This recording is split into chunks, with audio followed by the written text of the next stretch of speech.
بسم الله الرحمن الرحيم والصلاة والسلام على أشرف المرسلين. اللهم صل على سيدنا محمد وعلى آله وصحبه وسلم. السلام عليكم ورحمة الله وبركاته. برنامج كأننا كوبنا عاوة وحاو كسعدا قولها وكيلada waqooyi bari iyo waxa weeye maxaa ku dhahda xildhibaan quduf oo codsaday in waxa weeye golaha dhaqanku ay siyaasadda ka baxaan. sidoo kale wuxuu ku socdaa golaha wasiirada iyo waxa weeye maxaa ku dhahda dhammaan golaha fulinta iyo golaha maxaa ku dhahda xeer dejintaba. waxa aynuna ka doonaynaa oo aynu doonaynaa runtii hogaamin wanaagsan.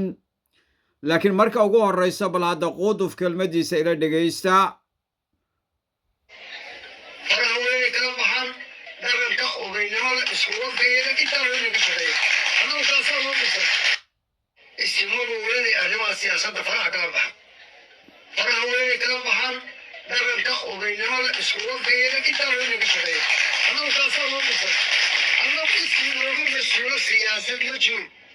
اسم سياسة نقول مسؤول مجرو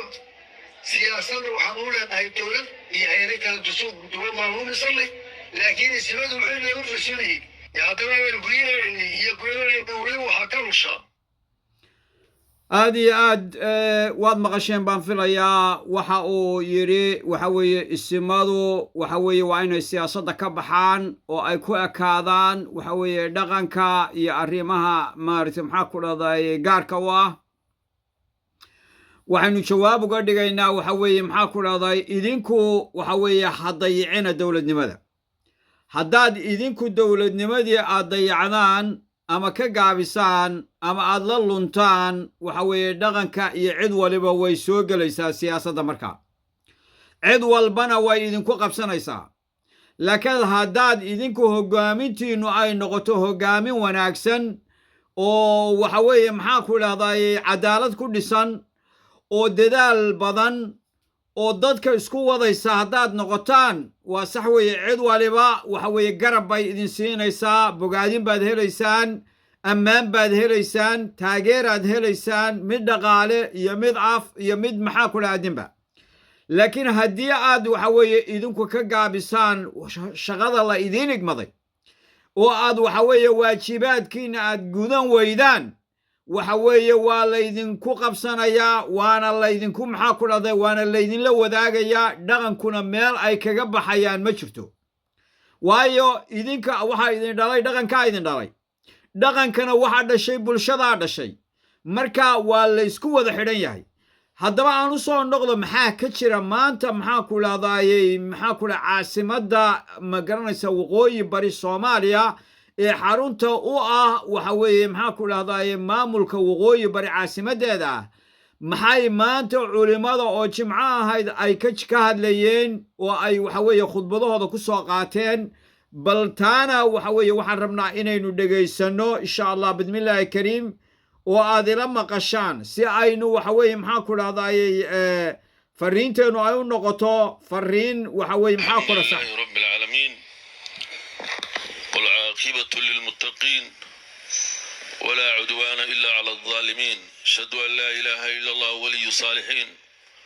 وأشهد أن محمدا عبده ورسوله صلى الله عليه وعلى آله وصحبه وسلم أجمعين. يا أيها الذين آمنوا اتقوا الله حق تقاته ولا تموتن إلا وأنتم مسلمون. أيها الإخوة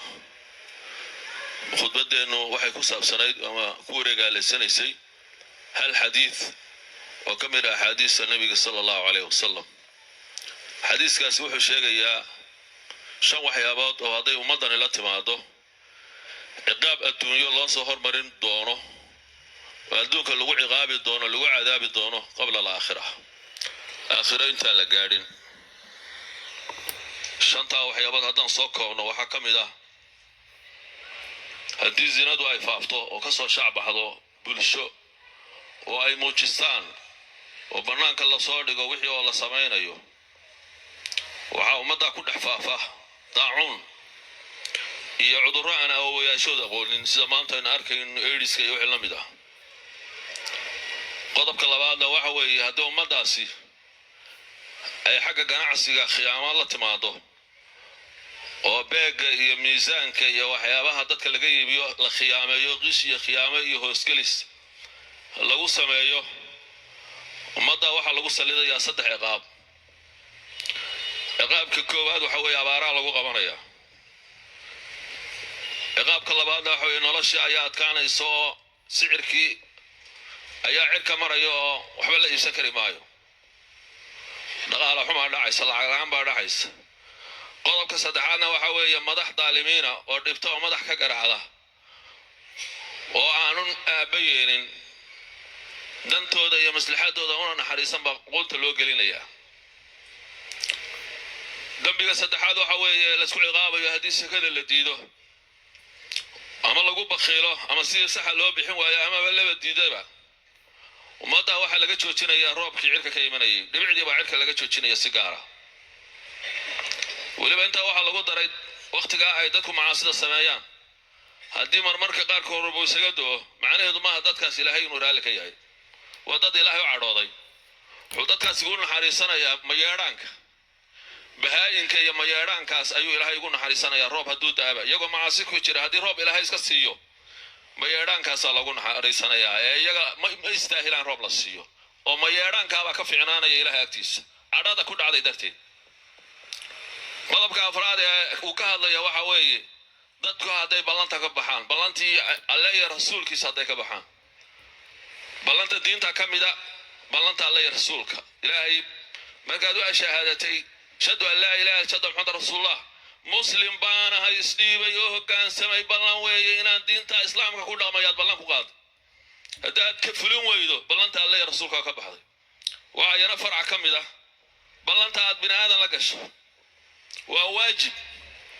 وأوفوا بالعهد إن العهد كان مسؤولا وفيها إلهي بالله آخر ولا سويدين دونا على مدى منافقة وحاكم يدون بالله مدى كبح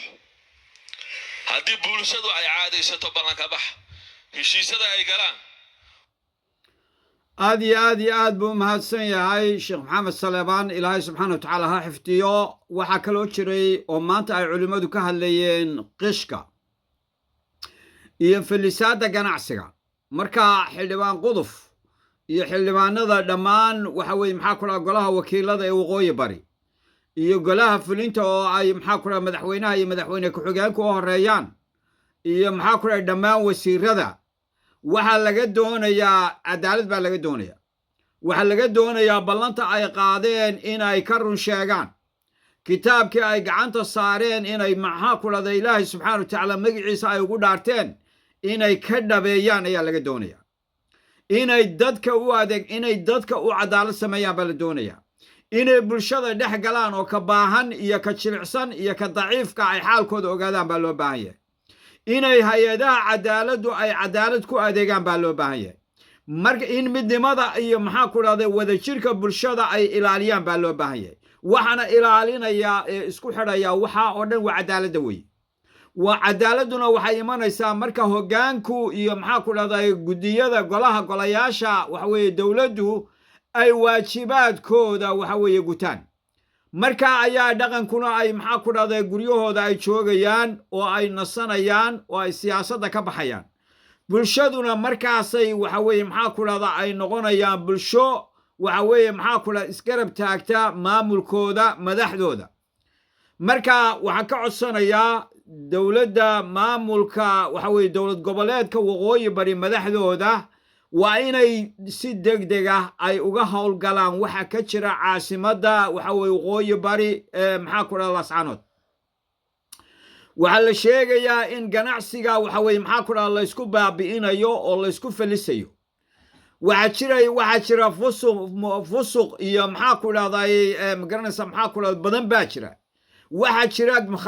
mukhaadaraad baa jira waxaa jira qaadkii iyo khamrigii inay faraha ka baxayaan waxaa jira in maxaa ku dhaha isdhexyaacii ragga iyo dumarka iyo maxaa ku dhaha dhallinyaradii mustaqbalkii ummadda in la baabi'inayo oo waxa weeye loo soo kiraysanayo fanaaniin iyo dad maxaa ku dhahda shadaadiinisia